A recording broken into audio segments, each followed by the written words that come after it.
Today's Gospel from Matthew chapter 5 verse 1 to 12 reminds us that compassion, humility, and peace are powerful strengths. As we celebrate the fourth Sunday in Ordinary Time and Pro-Life Sunday, we are encouraged to appreciate the gift of every life we encounter.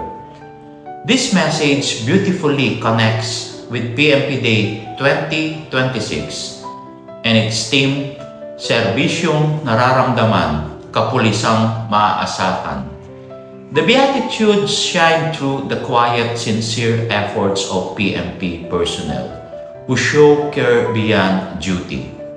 And whenever our men and women, the PMP offer kindness and integrity in their work, their presence naturally becomes a blessing, bringing hope and reassurance to the communities they serve.